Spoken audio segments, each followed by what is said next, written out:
With the latest agriculture news from across the state and nation, it's time for the AgNet News Hour from AgNet West. Here's your host, Sabrina Halvorson. Good morning, and thank you for joining us today on the AgNet News Hour. Coming up later, information on incentive programs that help Central Valley growers with cover cropping. But we start today with this report from Cindy Zimmerman. We are here at the conclusion of the American Coalition for Ethanol's annual fly-in in Washington, D.C. I'm with CEO Brian Jennings. Brian, how do you think it went? I think it went well, Cindy. This was not our biggest fly-in in terms of participants, but so many time-sensitive issues, and you certainly saw the passion and the commitment and the dedication from the people that were here from around the country to help us push on those priority issues, and so I'm really pleased with it. Well, we did have some, missing lawmakers here, but it was great to see Deb Fischer take time out yesterday to come and speak with you, right? Yeah, Senator Fischer of Nebraska, the lead sponsor on probably the most important piece of legislation for our industry right now pending in Congress, would permanently allow E15 nationwide. Of course, we're happy about having 8 states with E15, but not so happy that we have to wait until 2025 for that.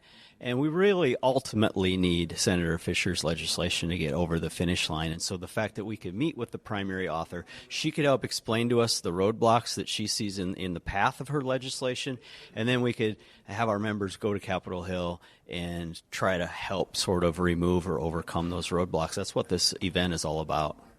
Well, we are 2 weeks now past March 1st, and we were still supposed to get those GREET model changes 2 weeks ago. It's supposed to be weeks, not months. What have you heard while you've been here that gives you encouragement that's going to happen? Yeah, we don't have a real solid idea of timing. Yesterday, as you know, Rod Snyder of EPA reiterated weeks, not months. We're going down to USDA to do some further meetings, and maybe we'll learn more on that front later today. But here's what I'm going to do until I have a reason not to. I'm going to take Secretary Vilsack for his word that they do want to get the details right. It is true that the GREET model is complex. We do our darndest to try to simplify this when we talk to members of Congress, but this is a complex model, and life cycle greenhouse gas emissions is a complex topic. And so you introduce climate smart agriculture and what sort of value certain practices should get in the GREET model. This gets difficult, and we need it to be done right. So we're going to keep pressing on them, yes, to get the guidance out, because if you're potentially producing sustainable aviation fuel, that tax credit expires at the end of this year, and then it sort of becomes part of a new tax credit. But yeah, folks that are really seriously looking at this, this is troublesome for them when they don't know whether they could qualify for a tax credit. We have a presidential election this year. Is anything going to get done this year, do you think? It's funny. We heard from some of our teams that went up to Capitol Hill yesterday that the opinion was probably not much is going to get done, and that's often true in an election year. And you've got tight control in the House and the Senate as well. So Republicans on the House side, Democrats on the Senate side. So it wouldn't shock me, but there was also some feedback that maybe in a lame duck we could move something like an E15 bill, and I think that's probably what this ultimately boils down to, is building momentum for the legislation that we really would like to see, and then letting the chips fall where they may relative to November. I think things could look very different out here, frankly, after the election in terms of what Congress and the White House look like, but some opportunities to maybe move something after the election. But that's no reason for ethanol producers and stakeholders to not keep the pressure on, right? No, in fact, if we fail to do the work between now and November, we won't have an opportunity to move anything in the lame duck. So it's all about sort of creating momentum, getting more co-sponsors for E15 bills or the Next Generation Fuels Act, and putting your champions in Congress in a position to help get you across the finish line when that opportunity arises. So no, we can't lay back and just sort of ignore what's going on in Washington. In fact, we have to sort of redouble our efforts. Anything else you want to add, Brian? No, thanks for being here again. All right, thank you very much. Here at the ACE DC Fly-In, I'm Cindy Zimmerman. This is the AgNet News Hour. I'm Sabrina Halvorson, and we will be back in just a moment with more agriculture news. You are listening to the AgNet News Hour. I'm Sabrina Halvorson. In today's National Spotlight, what's putting a damper on free trade agreement efforts? Gary Crawford looks into it. Agriculture Secretary Tom Vilsack sometimes faces criticism from lawmakers who complain that the administration is not negotiating free trade agreements with trading partners around the world. They send me letters about this all the time. They say, Secretary, we need free trade agreements. But Vilsack told this week's AgriPulse Food Policy Summit that in order to have meaningful free trade negotiations, Congress needs to pass a Trade Promotion Authority bill, so-called Fast Track, which would limit action by Congress to just an up and down vote on any agreement. Without that fast track process in place, it means that 535 members of the House and the Senate can amend any trade agreement you negotiate. Now, folks, put yourself in that position. Let's say I'm negotiating with you. And you know that the deal I make with you isn't the final deal because 535 people can amend it. What kind of deal are you going to make with me? Probably, Vilsack says, not a very good one or no agreement at all. Gary Crawford for the U.S. Department of Agriculture. USDA recently announced funding awards associated with its Agricultural Conservation Easement Program as means to conserve various farm and watershed easements. Rod Bain reports.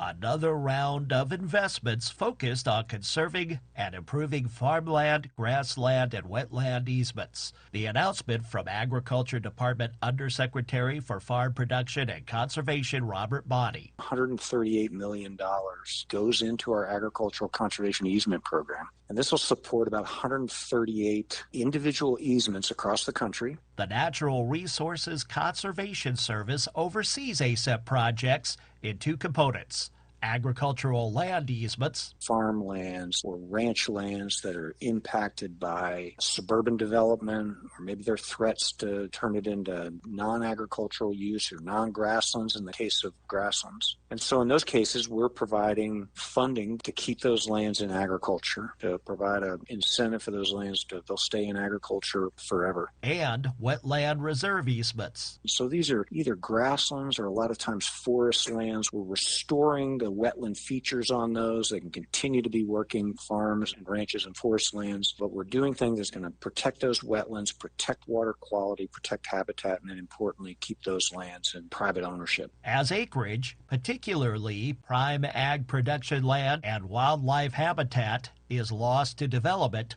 programs like ASEP helps keep those family farms in families by purchasing the development rights, basically purchasing from landowners the ability to develop. So it's an incentive for them to keep those lands in agriculture, and it's a way that we can balance both agriculture, conservation, and the needs of those families. The Undersecretary adds more ASEP-oriented resources are expected to be allocated this year. So what producers can do if they're interested in is, one is to go into your local NRCS office and talk to the folks there. There are also a lot of land trusts that we partner with. Sometimes it's a state land trust or a state Department of Agriculture, or it's a local land trust, a local land conservancy organization that helps landowners enroll in these programs. I'm Rod Bain reporting for the U.S. Department of Agriculture in Washington, D.C.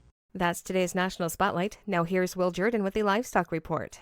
In today's livestock news, beef on dairy. It's a profitable option for dairy farmers if they do it the correct way. That's according to Blake Foraker, Washington State University Assistant Professor of Meat Science. The producers need to be mindful, particularly here as we talk about low beef cow numbers. The supply of these calves from the dairy industry is as important now as it's ever been. We've got to get beef on dairy right at this time. Foraker says traits are important when it comes to selecting animals. If you're not selecting in this terminal crossbreeding system for the right kinds of traits that can optimize value in the beef supply chain, essentially what we've done is created just a black-hided Holstein that's really not any more profitable than its counterpart that we were producing 10 years ago when beef on dairy wasn't occurring on such a wide-scale basis. So what traits should a producer be looking for? There's lots of traits that are important here, and those specifically pertain to carcass muscularity and conformation. We understand that dairy does very positively contribute to the ever-important marbling traits that are so highly valued in the beef supply chain, but muscularity is no doubt deficient, and so that's something that producers should be mindful of. In addition to some other things, growth is obviously a really important one as well. Feed efficiency, he says, is key. Dairy animals haven't been bred for optimization in the beef supply chain, and so by and large, feed efficiency and average daily gain is generally poorer from these dairy-influenced populations. However, we've got the data that demonstrates that when selected properly, beef on dairy calves can be just as efficient and gain just as well as conventional beef cattle when fed appropriately. For dairy farmers interested in the beef on dairy, he says they should find resources to help guide them through the process. In other livestock news, another look at the forecast for milk production, product demand, and prices for this year. Rod Bain reports. What might 2024 have in store for dairy producers?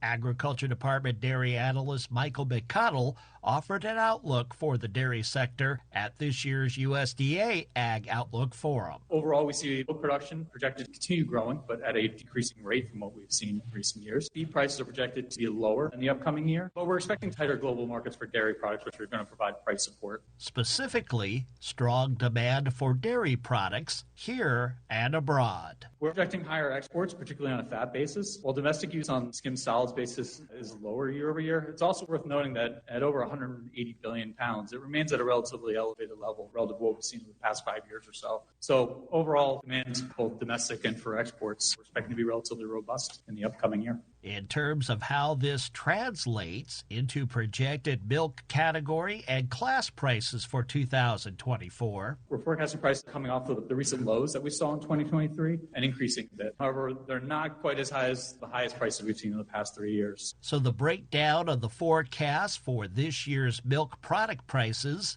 include butter and non-fat dry milk. Butter, not projecting prices to spike quite as high as saw the past couple of years, but still pretty strong seasonal movement in the butter price. And NDM, a steady increase in improvement from previous year. Cheese is the one dairy product we're actually expecting year over year prices to be lower. We're expecting the price to come up a bit from the recent lows that we've seen the past couple months. And with stronger prices expected across milk products, we're expecting class prices to be higher year over year as well. We expect the class 4 price to remain higher than the class 3. The value of butter and NDM continue to be relatively higher than the historical standards compared to cheese and whey. With 2024's all milk price expected to be up 43 cents from the previous year at $20.95 per hundredweight. I'm Rod Bain reporting for the U.S. Department of Agriculture in Washington, D.C. I'm Will Jordan for AgNet West. This is the AgNet News Hour. I'm Sabrina Halvorson. We will be back in just a moment with more agriculture news.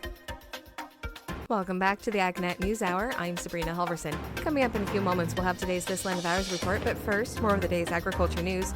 And with today's AgNet West headlines, here's AgNet West Farm News Director Brian German. Incentive programs are a vital component for enabling farmers to implement new production approaches in their operation.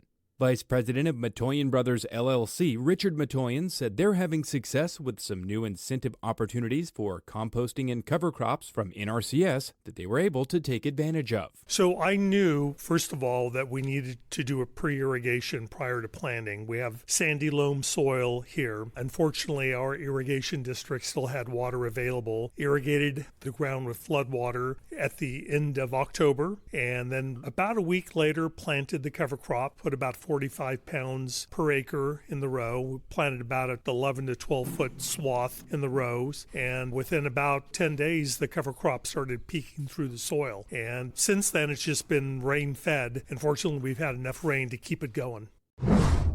Certus Biologicals and SDS Biotech have formed a strategic alliance to develop and commercialize biological crop protection solutions. The collaboration leverages SDS Biotech's experience in research and development with Certus's proficiency in commercializing biocontrol products. Both companies aim to accelerate the delivery of biological solutions to farmers worldwide, enhancing crop protection and yields. Certus Biologicals expanded its research facilities in California and Maryland, while SDS Biotech strengthened its focus on research and development following a merger. New equipment, technology, and personnel increases the capacity for evaluating product performance and generating new formulations. The partnership underscores a commitment to creating efficient, effective, and sustainable products for growers, aligning with initiatives to grow the biologicals market. The U.S. Department of Agriculture is investing approximately $138 million from the Inflation Reduction Act into 138 new climate-smart conservation easements. These easements, as part of the Agricultural Conservation Easement Program, aim to conserve wetlands, grasslands, and prime farmland supporting climate-smart agriculture and forestry initiatives. The USDA's Natural Resources Conservation Service prioritizes land that reduces, captures, avoids, or sequesters carbon dioxide, methane, or nitrous oxide emissions. These efforts follow streamlining initiatives within NRCS to simplify ASEP processes.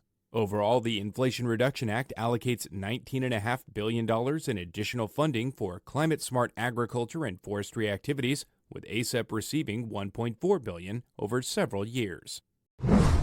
Growers dealing with Ascochyta leaf blight in garbanzo bean fields have several mitigation options. Agronomy and Nutrient Management Advisor Nick Clark described what kind of issue the disease can be and highlighted potential approaches for management. This fungus infects the plant tissue and then it generates spores on the outside of the plant. And when rain comes, it splashes down on there, and the little tiny splashes from the raindrops carry the spores onto other parts of the plant or neighboring plants, so that it can start more infections and it spreads that way. If there's an infection in season, or people notice this disease developing in their field, there are some foliar fungicides that can be applied. We have azoxystrobin, boscalid, and pyraclostrobin that are registered for use in California garbanzos to control infection of Ascochyta leaf blight. One important thing to note is using foliar fungicides to control Ascochyta leaf blight doesn't roll back the clock on infection and disease that's already happened. It only works to help prevent new infection and new development of disease. It can require retreatment in the season, as maybe allowed on the label, as needed by the, how much disease is developing in the field and whether or not the forecasted weather conditions are likely to promote more disease development, such as rain. The Western Cover Crops Council and UC Cooperative Extension are hosting a cover crop field day and open farm tour next week. The event is scheduled for Tuesday, March 26th at Park Farming Organics in Meridian, beginning at 9 a.m. Cooperative Extension Agronomy Farm Advisor Sarah Light will be giving a research update on cover crop field trials in annual rotations in the Sacramento Valley. Manager of the Lockford Plant Materials Center, Margaret Smither-Caperl, will also be discussing soil biodiversity and soil health indicators. The open house and farm tour will feature a discussion and demonstration of equipment, what types of considerations are needed for cover crop management and regenerative agriculture, and the pros and cons of cover cropping in wet and dry years. More information on the field day is available on the upcoming events page at agnetwest.com. I'm Brian German for AgNet West Radio Network. The Agriculture Department supports developments of our nation's biomanufacturing sector. Rod Bain tells us how in today's This Land of Ours report.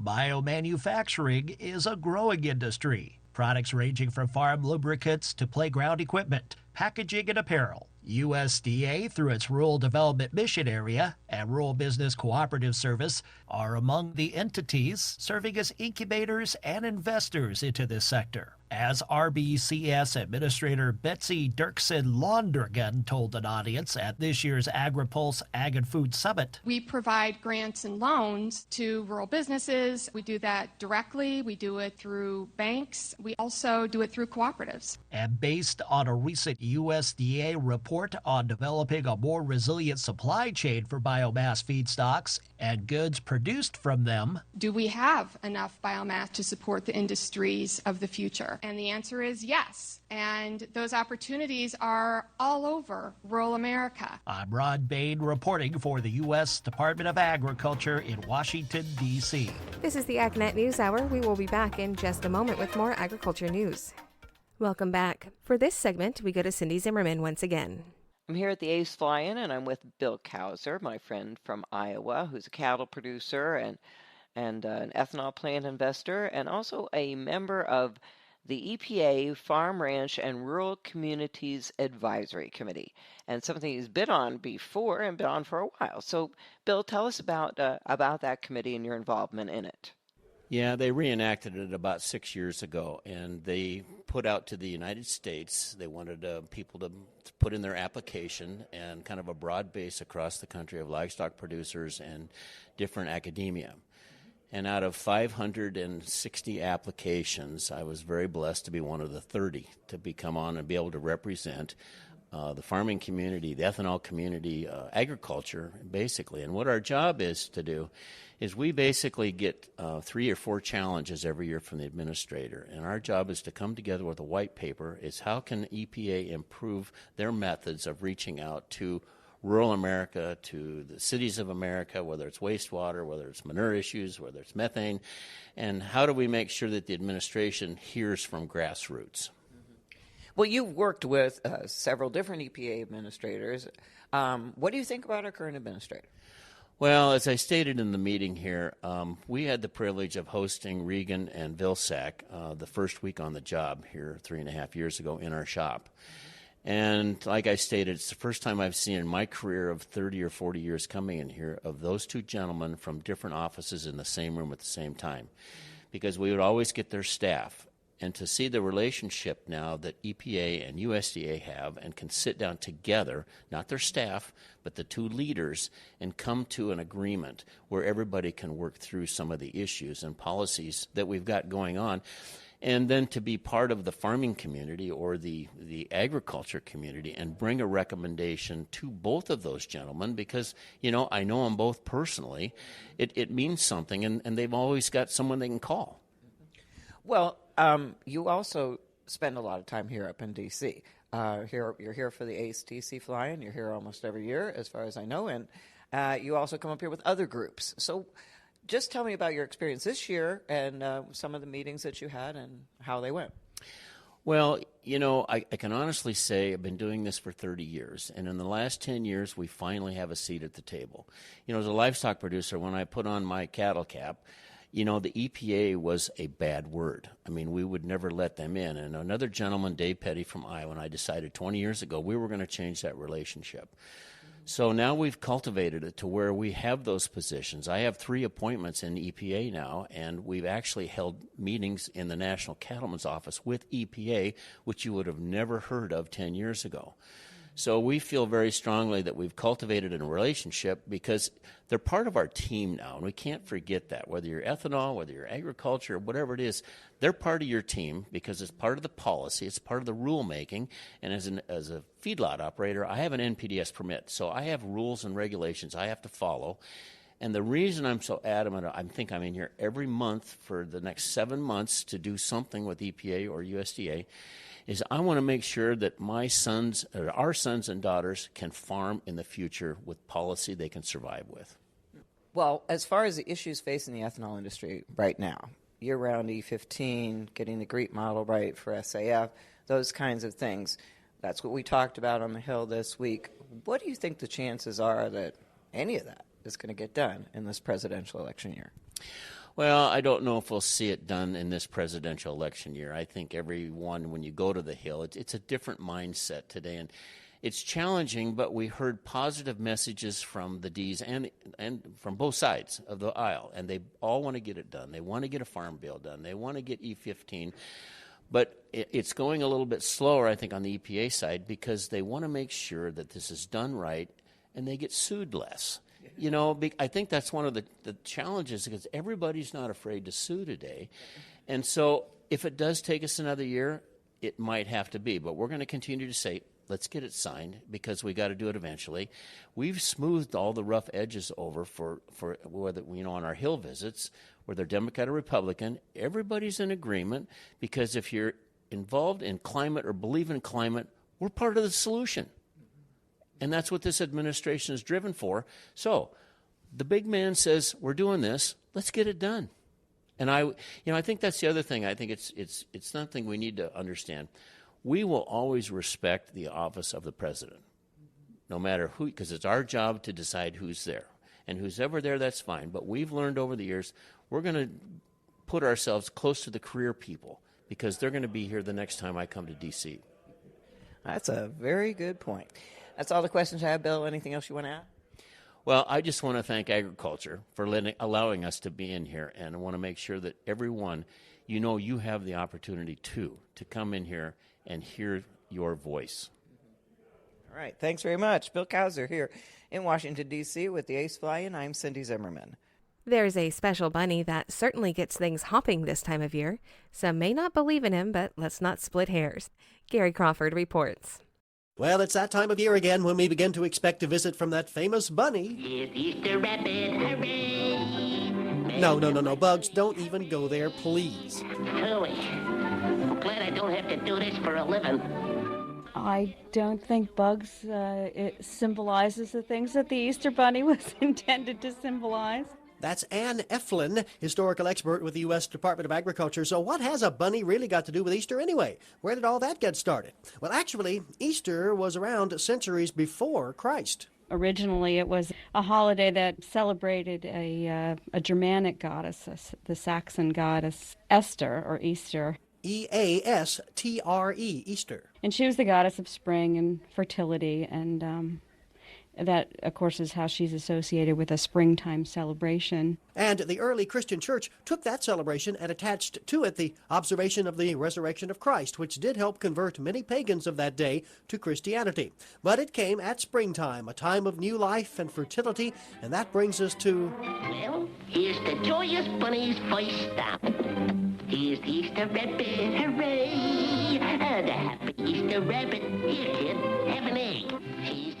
The rabbit is, again, an ancient traditional symbol of fertility and was also actually the symbol of the goddess Easter. She was often pictured in early German culture as at least part rabbit, but the bunny soon took on a life of its own, doing things we expect of him today. And again, it was first in Germany, first mentioned in any records in the 1500s. And it came to the United States by way of the Pennsylvania Dutch, or the Pennsylvania German settlers who came to the U.S. And the tradition in Germany is that German children expect a visit from Osterhaus, who is the Easter rabbit, on Easter Eve, who will lay a nest of eggs for good children. And in the U.S. tradition, children would hide their hats in places around the home, in the barns, in the gardens, and that the Easter Bunny would find those and lay eggs in them. And there you have the beginnings, sort of in reverse, of the Easter egg hunt and some of our modern traditions. But Bugs Bunny, I really have to agree with Ann Eflin. Having you as the Easter Bunny just does not do it for us. Well,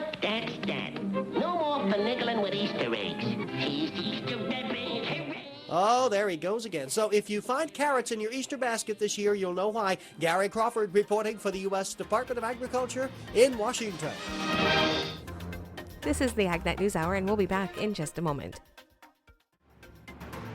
Welcome back to the AgNet News Hour. For today's featured interview, I'm talking with USDA Undersecretary for Marketing and Regulatory Programs, Ginny Lester-Moffitt. We're discussing a few USDA programs. There are a couple of programs to talk about this morning, and I was wondering if we could start out with the organics. Yeah, absolutely. And yeah, Sabrina, it's great to talk with you today and talk with you about the three programs that we're here to talk about today, building ag prosperity in rural America. So as you said, the organic program, this is an organic market development grant program. We know how much of a consumer demand there is for organic products and how large of a market this is growing. It's an opportunity for producers to be able to capture a price premium. It's a market that's now at about 4% of the overall food market, which has grown significantly from where it was just a few decades ago at 1%.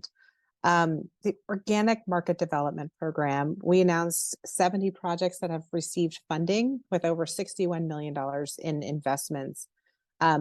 It's about supporting the development and expansion of new and existing organic markets to increase the consumption.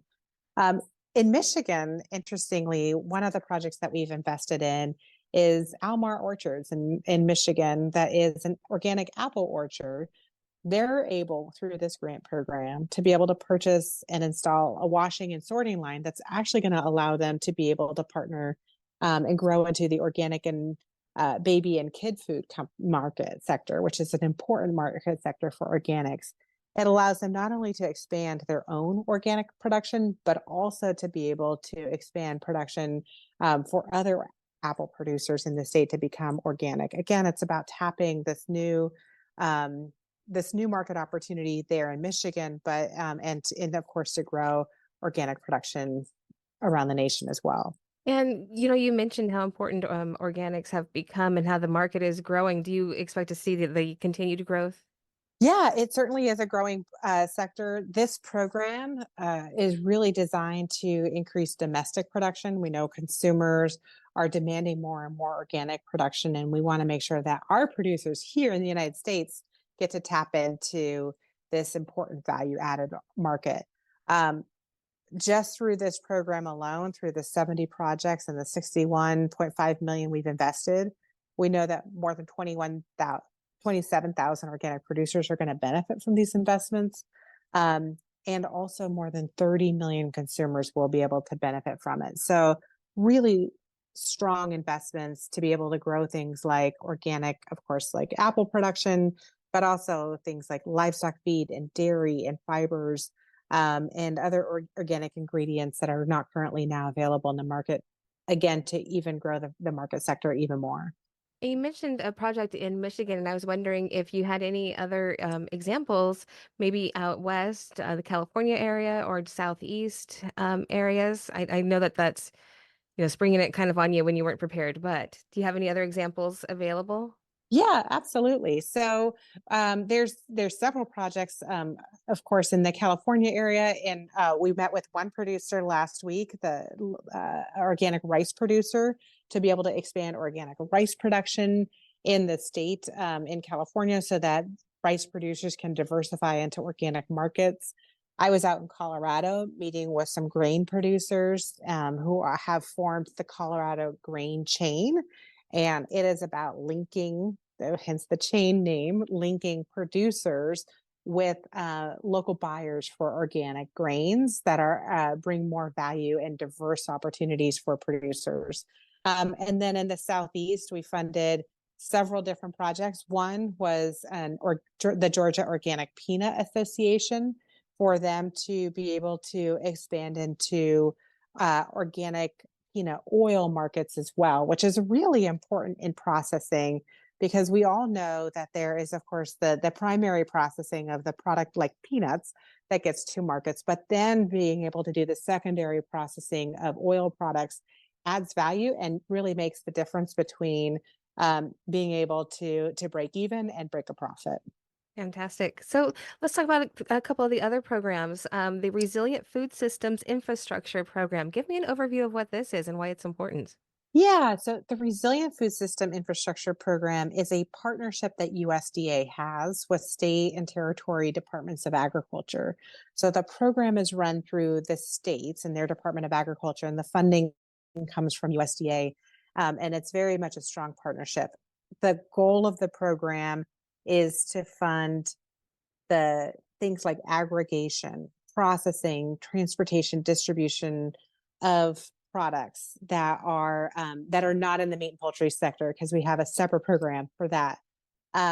This is about things like investing in cold storage for produce, or freezing and drying capacity to be able to extend the market availability and extend the reach that a farmer might be able to have into different markets.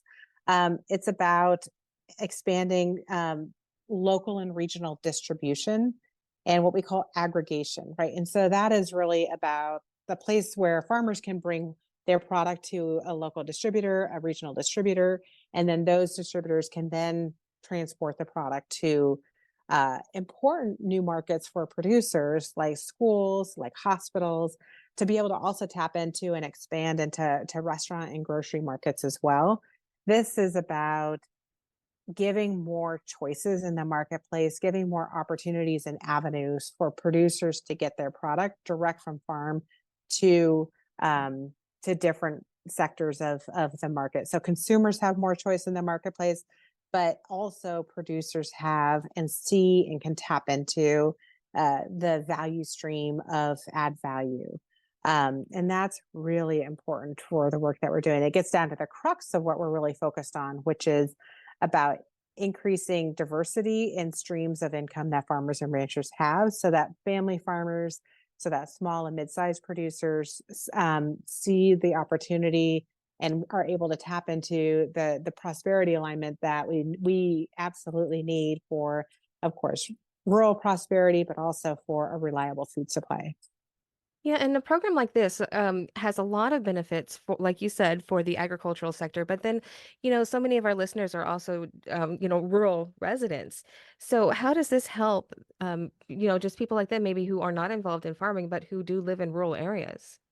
Yeah, it gives more choices in the marketplace. It gives more choices for consumers to be able to buy from producers in their region, more opportunity to shop knowing that their purchases are supporting local economies. Um, Many of these projects, as we look at them and as we're investing in them, are also adding new jobs as they increase the processing or the distribution that they're doing. And so more jobs in rural communities is a really important piece of this as well. Right. And then before we run out of time, tell me a little bit about the local meat capacity grant. Yeah, absolutely. So we for so many of your listeners, and I've heard this from so many producers, I experienced it in the work that I was doing at the beginning of the pandemic. We saw what happened when we had disruption in the supply chain, when the meat processors weren't able to process at the capacity they had been. And meat producers who had ranchers and farmers who'd been producing their cattle and their poultry and their swine products lost a place to bring their product to market, lost their processing opportunities. So this program is really about expanding market opportunities, expanding places where and investing in the critical processing infrastructure that we need across the nation so that farmers and ranchers are more competitive in the food system and the meat and poultry processing. So it can be everything from, of course, all of the processing equipment to packaging, to sausage grinders, to smokehouses, all of the critical things that are needed so that meat lockers and custom processors and and regional meat processing plants can be able to grow and thrive and sustain the really important fabric that we have across the nation of meat producers. So for this grant, and then also the organic market development grants, are these available now? Is it something that will be coming up soon in the future? So the Organic Market Development Grant Program, we've already received the applications, and so at this point, we are reviewing the applications that have already been received. So there's at this point no new funding that's available. For meat and poultry processing, the local meat capacity grant program is closed for applications, but USDA through Rural Development will have another grant program as well. And then the resilient food system infrastructure is, again, it's administered state by state. So it really depends on where the state is in their application. Some states have already opened and closed their application period. Some states are currently have their application open, and some states have already will have them coming soon. Great. Well, I want to thank you for your time. I know that you've got a busy schedule today, so I appreciate you spending a few minutes with us. Thank you, Sabrina. It's a pleasure to join. We'll be right back. You are listening to the AgNet News Hour. Now for more news. Farmers and ranchers from across the country descended on Capitol Hill this week to talk about labor challenges. Chad Smith has more on the decades-long push for a fix. Farm Bureau members went to Capitol Hill to talk with their senators and representatives about a labor shortage that's reaching critical levels. Arizona farmer John Bolts says the current system of utilizing H-2A workers is no longer viable. We've been short of workers for well over 2 decades, and over the last year or two, we've been watching the use of that explode. When we're seeing H-2A used that heavily, we're in crisis mode in U.S. agriculture. It's an expensive program to use. It's bureaucratically challenging, and it takes a reasonable manner of expertise to navigate the system and actually get workers. He says the farmers went to Capitol Hill to advocate for 2 key changes. We're back here asking particularly for a freeze in the adverse effect wage rate that's part of the H-2A program and asking for a suspension to the disaggregated worker pay rates that was introduced in 2023 so that more farms can stay in business, because we've really gotten to that point where we're so desperate that farms are deciding to shut down. Boltz is asking other farmers and ranchers to get involved in advocating for a labor fix. Learn more at fb.org/labor. Chad Smith, Washington. That's today's top agriculture news. I'm Sabrina Halvorson. Thank you for sharing your morning with us.